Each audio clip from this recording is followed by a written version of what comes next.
Hi friends, today we are going to talk about the Pre-Raphaelite School of Poetry. The Pre-Raphaelite School of Poetry was a reaction during the Victorian age against the characteristic moral seriousness of most of the Victorian poetry. The Pre-Raphaelites were originally known as the Pre-Raphaelite Brotherhood or PRB. Dante Gabriel Rossetti founded this brotherhood of painters and sculptors in 1848. The name Pre-Raphaelite was adopted by him and some of his fellow artists because he was dissatisfied with the contemporary style of painting, which was too formal and was inspired academically by the works of the Renaissance artist Raphael, a 16th century Italian painter.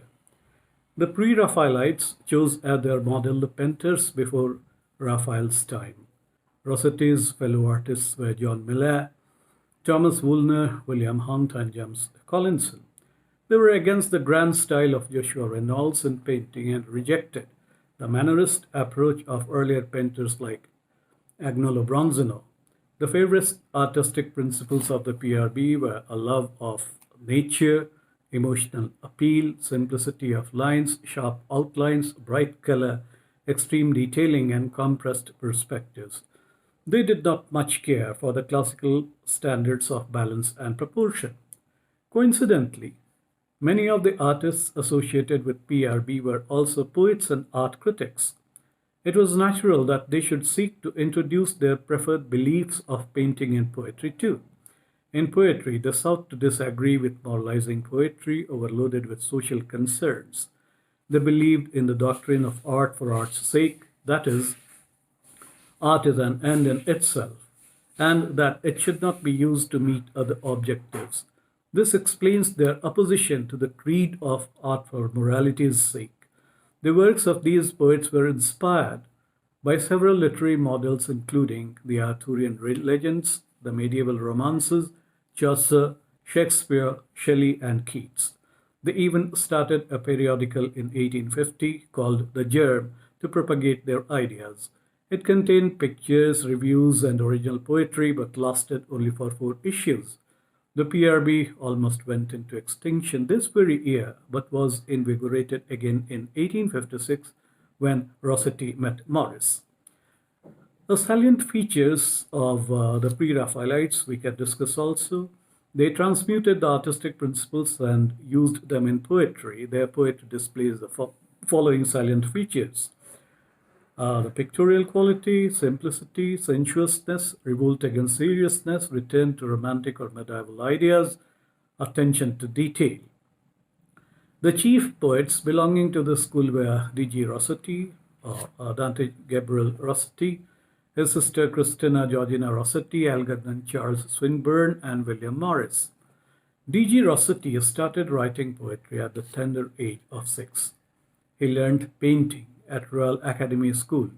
He was the senior-most member in the Pre-Raphaelite Brotherhood. He did not produce much poetry, and most of his work is contained in 2 small volumes, poems, that was published in 1870, and the other one was The Ballads and Sonnets, which was published in 1881. He had a keen eye for detail, and his work is often introspective. He combines the verbal splendor and melody. His ballads, like the Troy, exhibit splendid narrative expertise. The opening lines of the Blessed Damozel are a fine example of his artistry. The Blessed Damozel leaned out from the golden bar of heaven. Her eyes were deeper than the depth of waters still at even. She had 3 lilies in her hand, and the stars in her hair were 7. The second poet we can talk about, that is Christina Georgina Rossetti. She was Dante's younger sister. Her poetry is lyrical, passionate, and sensuous. At the same time, the impetus of her creativeness is religion. Her poetic diction and rhyme are simple and melodious. She has a great capacity for poetic detail and metrical experiments. Her chief works are Goblin Market and Other Poems, published in 1864, The Prince's Progress and Other Poems, published in 1866, and New Poems, which was published posthumously in 1896.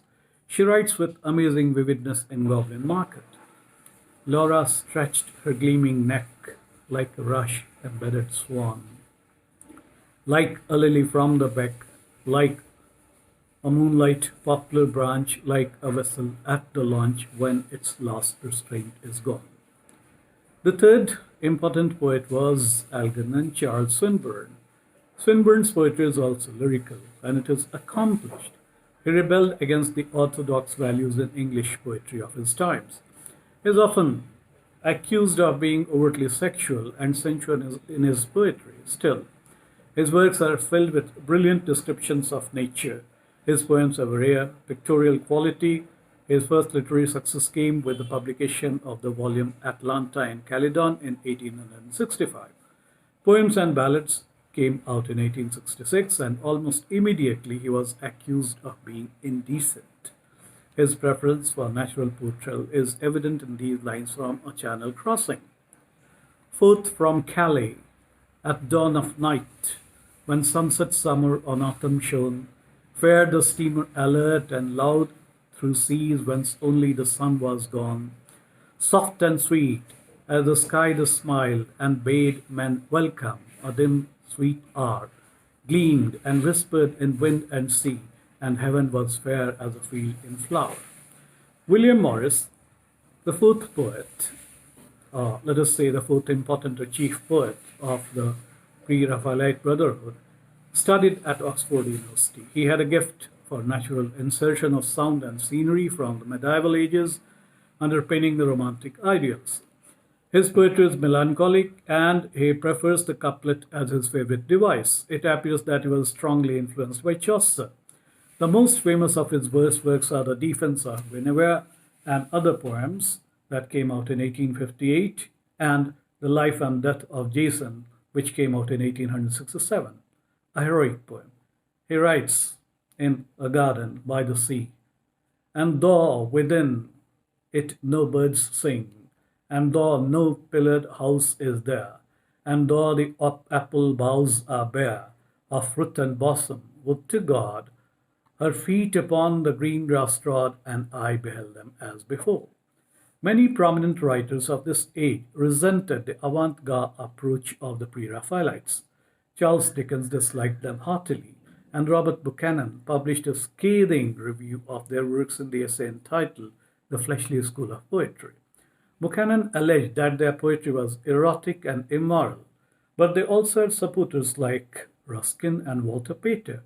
John Ruskin said that every Pre-Raphaelite landscape background is painted to the last touch in the poem, in the open air from the thing itself. Every minute accessory is painted in the same manner. Pater's detailed critical review of the Pre-Raphaelites provided a new opening for the philosophy of aestheticism.